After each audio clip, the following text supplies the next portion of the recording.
እርግጠኛ የተመልስልኛለህ ብዬ ተስፋ አለኝ። እንደ ተስፋው ቃል እንመልስልሃለን። እሺ ያው ጥያቄ ምንድን ነው? ጥያቄው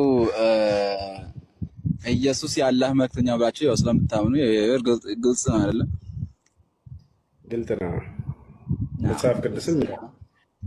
ታዲያ ለምንድን ነው ጌታ ኢየሱስ የሚለውና አሁን ቁርአን ላይ ያለው ለምንድን ነው የሚጋጨው? አሁን ምሳሌ ማቴዎስ 24 ላይም እንደዚሁ ማቴዎስ 23 አካባቢ ላይ ተመሳሳይ ቃላት አለ። እንዲያውም ስለ መጨረሻው ቀንም ምልክትም እየሰጠ ያለ እና ደግሞ ከዚህም በኋላ ደግሞ ምንም መልእክተኛ እንደማይመጣ ከዚያ አሳች ነገር ነው የሚመጣው ብሎ ተጠበቁ እንደውም ኢየሱስ ከሚል ድረስ አለ። ታዲያ ለምንድን ነው ቁርአን ላይ ጌታ ኢየሱስ መልእክተኛ የሚመጣ ከሆነ ለምን ተጠበቁ አለ? እኛ እንድንጠፋ ይፈልጋል? ከዚህ በኋላ መልእክተኛ እንደማይመጣ ብለሃል። የቱ ጋር ነው እንደሱ ያለው? ማቴዎስ 24 እስኪው ልብ በሉ ያለውን ከዚህ በኋላ መልእክተኛ እንደማይመጣ ተናግሯል እያለ ነው። እሺ የተለያየ አሁንም ደግሞ ዮሐንስም ወይ ተረጋጋ። ከዚህ በኋላ መልእክተኛ እንደማይመጣ ብሎናል አይደለ? ስለዚህ ከኢየሱስ ክርስቶስ በኋላ ነብይ አይመጣም። ከመጡም ሐሰተኛ ናቸው አይደለ? አዎ ሐሰተኛ ነው። በቃ ምልክቱ እየነገረ ነው። ከጌታ እሱ መምጫውን እንደውም እየተናገረ ነው። መልእክተኛ እንደማይመጣ ተናግሯል ብሎናል። ማቴዎስ ስንት? ማቴዎስ 24 አንብበው። ከዚያ ደግሞ ሌላ ምንድን ነው እሰጥሃለሁ። ና ማቴዎስ 24 ሐሰተኞች ክርስቶሶች በሐሰተኞች ነቢያት ይነሳሉ። የቻላስ ሰዎች የተመረጡ እስከ ድረስ ታላላቅ ምልክትና ድንቅን ያደርጋሉ፣ አይመጡም ያለው እና ታዲያ ይሄ ምንድን ነው? ነቢያት የሚመጣ ከሆነ ሌላም ደግሞ እሰጥሃለሁ። ችግር የለውም። በዚህ ላይ እንትን በልና ሌላም ከአንድ ይሄን እየጨረስክ ትሄዳለህ። እዚህ ጋር እንደውም ነቢይ እንደሚመጣ ነው በደንብ ካስተዋልከው። ሐሰተኛ እንደሚመጣ ካረጋገጠ እውነተኞች አብረው እንዳሉ ይገልጻል። ነገር ግን ያን ሐሰተኛ ተጠንቅቆ የሚመጣው እንጂ ነቢይ ከኔ በኋላ አይመጣም የሚለው የቱ ጋር ነው? ከኔ የሚለው ራሱ ሲጀመር ማለት ነው። እዚህ የተመረጡት እነማን ናቸው ነው። አሁን አንደኛ ይሄ ጋር አረፍተ ነገር ቆይ ሁሱ አንዴ እኔ በኋላ ነብይ አይመጣም የሚለው የቱ ጋር ነው? ሌላም እሰጥሃለሁ። ይሄ ብቻ ቆይ እዚህ ጋር እንግባባና ከዛ ወደዛኛው ጥቅስ እንሄዳለን። የለም ማለት ነው። በመጀመሪያ ከአረፍተ ነገሩን እንረዳና ማለት ነው። አሁን እዚህ ጋር ያለው ሐሰተኛ ክርስቶሶችና ሐሰተኛ ነቢያት ይነሳሉ፣ ቢቻላቸውስ የተመረጡትን እንኳን እስኪያስብ ድረስ ታላላቅ ምልክትና ድንቅ ያሳያሉ አለ። አስቀድሜ የነገርኳቸው ለምንድን ነው? ከዚያ በፊት ከኔ አሁን እኔ ከር በኋላ ወይ ደግሞ ከኔ ቀጥሎ የሚመጣ ነቢያት አለ ብሎ ምልክቱን ያሳየን ነበር። ኦሬ ግን እዚህ ጋር ያለው እሱን አልጠየቅኩም። ከኔ በኋላ ነብይ አይመጣም ብሏል ብለህ ነበር። እዚህ አመጣህን እንደዚህ የሚል ቃል አለ እዚህ የለም። እሺ 22 ማቴዎስ 22 ላይ እስኪ ያለው ይላል ወደ እዚህ ጋር ግን የለም አይደለ? እየጨረስኩ እዚህ ጋር ያለው ሐሰተኛ ነቢያት በጥቅሉ ሐሰተኛ ነቢያት እንደሚነሳ ነው። ሐሰተኛ ነቢያት ይነሳ እንግዲህ ላይ ያለው የሚያስፈራቸው እንጂ አይመጣም ብሏል ነው ያልከን ነው። ገና አችል እባክህ። እሺ ጎሱ የለም እንደምን የለም አይደለም ይመጣልም አላለም። ይሄ ጋር ግን ሐሰተኛ ነቢያት እንደሚነሱ ነው። ሐሰተኛ ነቢያት ይመጣሉ እንግዲህ ሐሰተኛ ነብይ ይነሳ አይደለም ቃል አትካድ። ለዚያ ነው አምጣው ተስላል ነብይ ያስተምራል እያልከ እንደዚህ የሚል ቃል የለም እዚህ አይደለ? ስለዚህ ከሌለ አትዋሽ። እሺ አንደኛ እሱ ነው። ሁለተኛ ኧረ እኔ አልዋሸሁም። ሌላ ጥቅስ ልስጥህ። እሺ ይሄ እንግዲህ እሺ አሁን ይሄ ከጌታ ጋር እንግዲህ ሐሰተኛ ክርስቶሶችና ሐሰተኛ ነቢያት ይነሳሉ ማለት ኦልሬዲ ሐሰተኛ ነገር ይመጣል ነው። አይደለም እኔ በኋላ ነብይ አይመጣም ብለዋል እያልከ ነው። እኔ በኋላ ነብይ አይመጣም ያለው የቱ ጋር? ከኔ በኋላ ነብይ እሱ ራሱ ከሄደ በኋላ አጽናኙን እልክላቸዋለሁ ብሏል። አጽናኙ ደግሞ የእውነት መንፈስ ነው አለ። ከዚያም በኋላ ቢመጣም ከሱ የሚመጣውን አጽናኝ ነብይ ማን ነው የሚመጣ ስለው ከኔ በኋላ የሚመጣው አጽናኝ አለ። ያ አጽናኝ ነብይ ማን ነው ታዲያ? መንፈስ ነው። የእውነት መንፈስ ነው ይላል። መንፈስ ነብይ ነው እንዴ? አይደለም። ከክርስቶስ በኋላ የሚመጣው የእውነት መንፈስ እንደሆነ አጽናኙ እርሱ እንደሆነ ይነግረናል። ሌላ ነገር እንደማይመጣ ይናገራል። ወደ እሱ ከመሄዳችን በፊት ግን እሺ፣ አሁን እሱ ባለው ልሂድለት። እሱ ምንድነው ከእኔ በኋላ ነብይ አይመጣም የሚል ቃል እንደሌለ አምናሃል አይደል? ቆይ ሊያነብ ነው። ቅዱሳኖች ጸጋ ይበዛላችሁ በጸጋው የምትኖሩ እሱ ሐሰተኛ ነቢያቶች የሐሰት መንፈስ ተብለዋል። እውነተኛ መንፈስ የተባለው እውነተኛ ነብይ ነው ማለት ነው። እውነተኛ ነብይ ያ ነብይ እንደሚመጣ ተናግሯል መጽሐፋቸው ራሱ። አሁን መንፈስ የሚለው እዛ ጋር ለመንፈስ ቅዱስ ብለው የሚተረጉሙላቸውን መንፈስ ብሎ ነብያትን እንደሚጠራው አንደኛ ዮሐንስ ላይ ምናምን አካባቢ ተጽፎላቸዋል። ስለዚህ ግዴታ መንፈስ ቅዱስ ነው ወይንስ ነብይ ነው የሚለውን አውዱን እየታየ ያኔ ይመረመራል። መንፈስ ቅዱስ ለሰዎች መጥቶ የሚናገር ሳይሆን የሚያሰርጽ ነው ቃልን አይደለም። ያ ግን አካል ከእኔ በኋላ ይናገራል ይላል፣ ያከብረኛል ይላል፣ ስለ እኔም ብዙ ይነግራችኋል እያለ ይናገራል። የሚሰማውን እንጂ ከራሱ አንዳች አይናገርም ይላል። ሰምቶ ስለሚናገር አካል ነው። ይታችኋል አይደለ?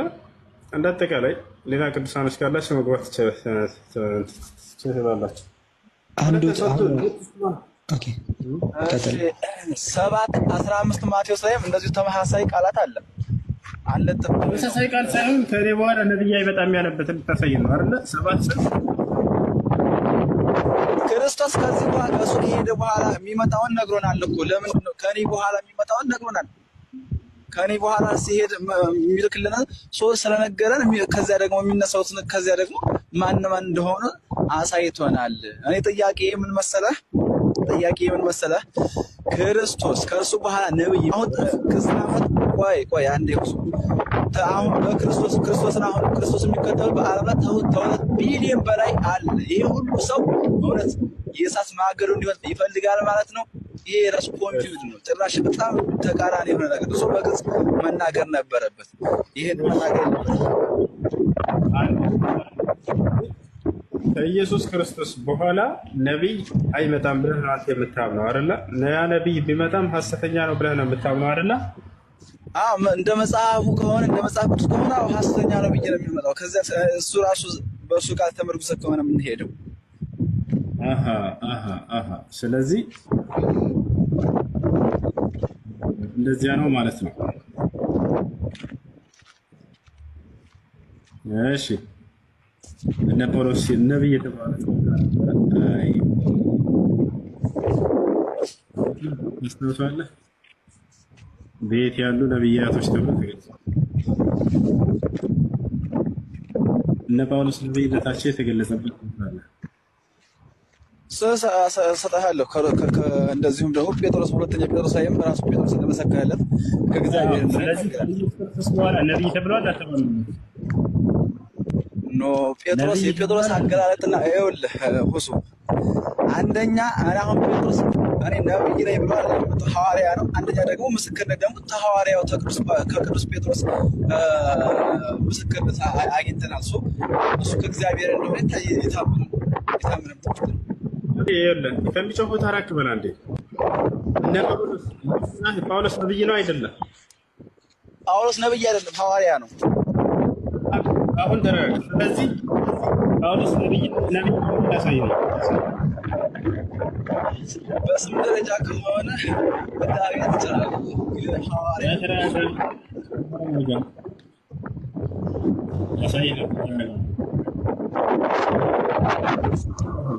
ከሚጮህ ቦታ ራቅ በል እሺ፣ ወይንም እንትን በለው ምን አድርገው።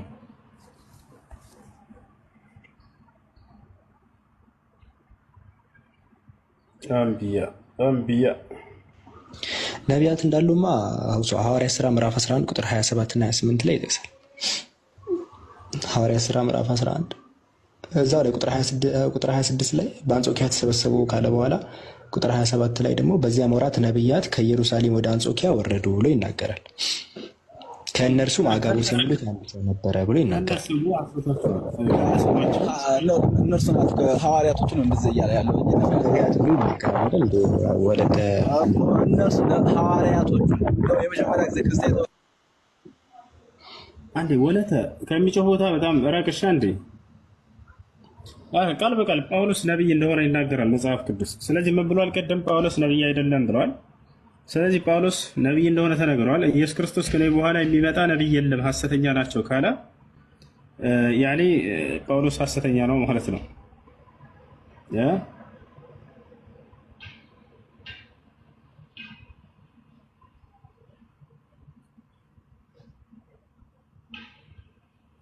ሻውል አንዴ ላሳያችሁ ቆይ ላውጣለሽ። ሻውል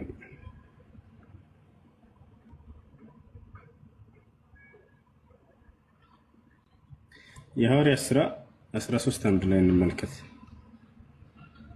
የሐዋርያት ሥራ 13 አንድ ና የተናሳ ጳውሎስ ነብይ አይደለም ብሎናል።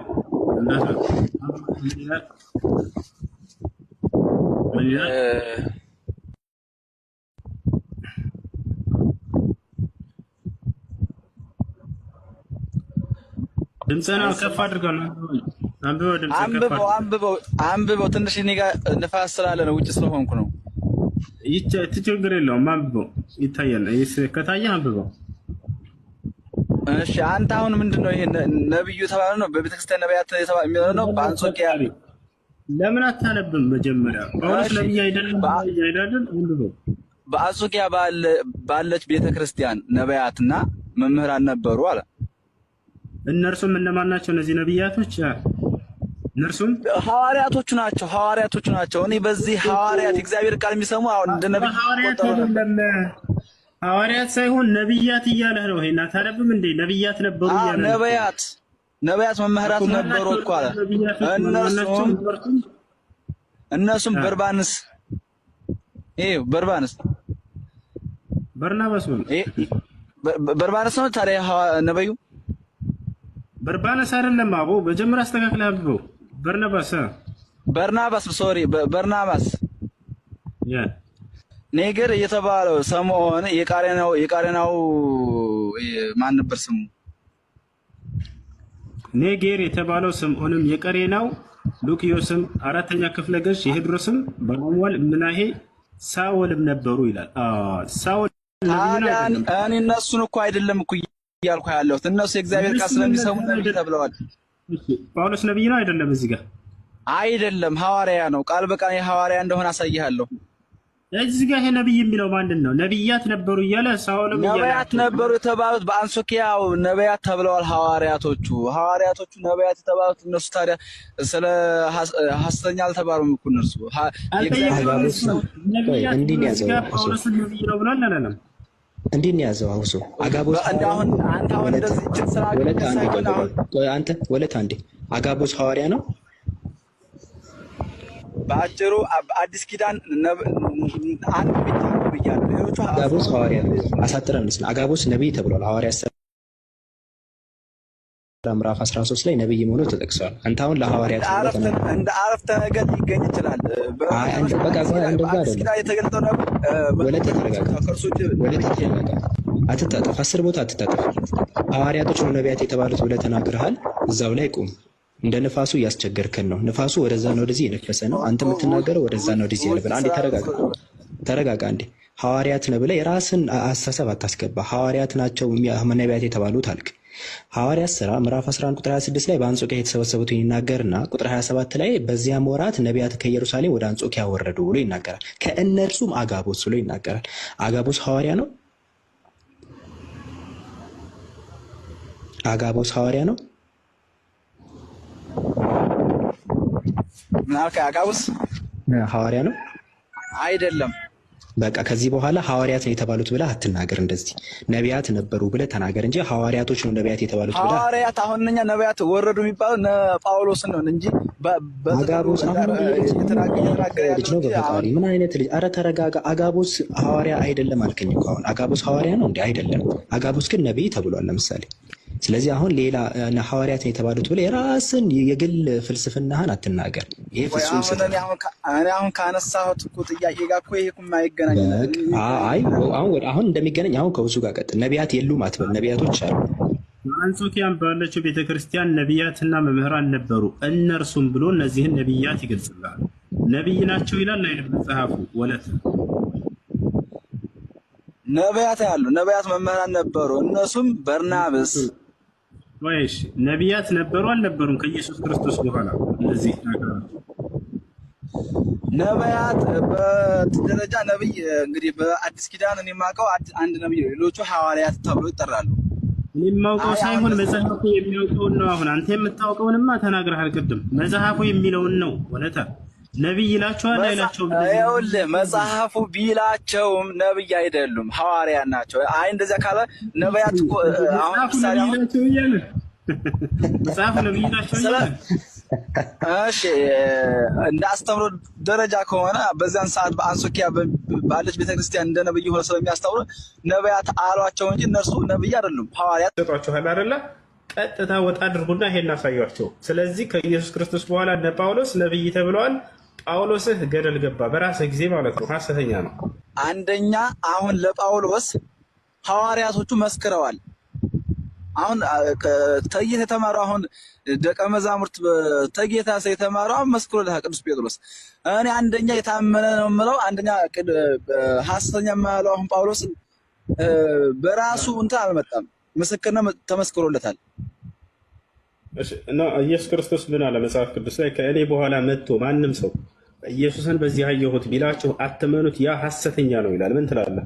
ጳውሎስ ደግሞ የተነሳው እኔ ኢየሱስን በዚህ አየሁት ብሎ ነው የተነሳው። ላሳየህ ነው። አንደኛ በደማስቆ ላይ ተገልጦለት ነው። በዚያም ደግሞ በራእይ ደግሞ በራእይ ኢየሱስ ምን አለ ለሐዋርያቶቹ? ከዚህ በኋላ ማንም ሰው መጥቶ ኢየሱስን በዚህ አየሁት ብሎ ቢላችሁ እንዳታምኑት ያ ሰው ሐሰተኛ ነው ብሏል። አሳይ ይሄን አንደኛ ለሐዋርያቶቹ በራእይ ተገለጠላቸው። ከዚያ ደግሞ እርሱም ደግሞ እንደዚሁ ስለተገለጠለት በራእይ ከዚያ ከማን ጋር አገናኘው? ከቅዱስ ጴጥሮስ ጋር አገናኝቷቸው ነው እንጂ በራሱ ወይ ደግሞ ክርስቶስ ሳይገለጥ ወይ ደግሞ በራእይ ሳይነግራቸው ይሄ ነገር አልተከሰተም። ተው አሁን ተገለጠልኝ ያለበት ቦታ ከመሄዳችን በፊት እሱን እንድነግርህ። ስለዚህ ኢየሱስ ክርስቶስ ማንም ሰው ከኔ በኋላ ብሎ ለሐዋርያቶች ተናግሯል አይደል? ምድር ላይ ከኔ በኋላ ማንም ሰው መጥቶ ኢየሱስን በዚህ አየሁት ቢላችሁ እንዳታምኑት ሐሰተኛ ነው ብሏቸው አድርጓል አይደለም? ትክክል ነው? ተሳስቻለሁ? ትክክል ነው። እርሱ ትክክል ነው። ግን ስለዚህ ከዚያ በኋላ ኢየሱስ ክርስቶስን አየሁት ብሎ ነብይነቱን ያወጀውና ያረጋገጠው ጳውሎስ በዚህ መሰረት ነው። ኢየሱስን አየሁት ብሎ ነው አይደል የተነሳው? ኢየሱስን እንዳየው ልስጥህ መጽሐፍ ቅዱስ ይዘህላ ለምን ከፍተልኝም አይተታል። ወደ እሱ ልንመጣ ነው፣ ችግር የለውም። ነገር ግን ኢየሱስ ከኔ በኋላ ማንም ሰው መጥቶ ኢየሱስን በዚህ አየሁት ብላችሁ እንዳታምኑት ያ ሰው ሐሰተኛ ነው ማለት ጳውሎስ በዚሁ መሰረት የተነሳው ኢየሱስን በዚህ አየሁት ብሎ ነው የተነሳው። ሐሰተኛ ነው በዚህ አየሁት ብሎ ነው። ግን ለሐዋርያቶቹ አንደኛ በራእይም ነግሯቸዋል። ማን ያጠመቀው ታሪኩን? ስለዚህ ኢየሱስም ቃሉን አጠፈ ማለት ነው። ከዚህ በኋላ ማንም ሰው መጥቶ ኢየሱስን በዚህ አየሁ ቢላችሁ እንዳታምኑት ያለው ቃሉን አጠፈ ማለት ነው። እንደገና ይሄንን ያለፈ ሌላው የሚቀበሉ ሰዎች ኧረ ኢቭን ወለት አላየኸውም እንጂ መጽሐፍህን እኮ ሐዋርያቶቹ ከጳውሎስ ጋር ይጣሉ ነበር። ጳውሎስ ሐዋርያቶቹን ይሰድባቸው ነበር። ጴጥሮስን ታውቃለህ? ጴጥሮስ ከመጀመሪያ እርሱ ይሰራለው። አንዴ ወለት አንዴ አዳምጥ። ቤተክርስቲያኔን ወይም ኤክሊሽያን በእርሱ ላይ ይሰራለው ብሎ የተናገረለት በምድር ላይ ያሰርካቸው ሁሉ በሰማይ ይታሰራሉ፣ በምድር የፈታቸው ሁሉ በሰማይ ይፈታሉ ብሎ የተነገረለትን ጴጥሮስን ይሰድበው ነበር። ታውቃለህ? ጳውሎስ አማኝ ሆኖ ነው ካመነ በኋላ ነው። አዎ አማኝ ሆኖ የእሱን ትምህርት ስላልተቀበለ። እሺ እስኪ አውጣልኝ። ሰድበዋል ብለኸኛል። መጽሐፍ ቅዱስ ይዘሃል። ንፋስ ስለሆነ ምን ላድርግ? አንተ አውጣልኝ። መጽሐፍ ቅዱስ አልያዝክም? ንፋስ ነኝ፣ ውጭ ስለሆንኩ ንፋስ ስለሆንክ አንተ አውጣልኝ። እሺ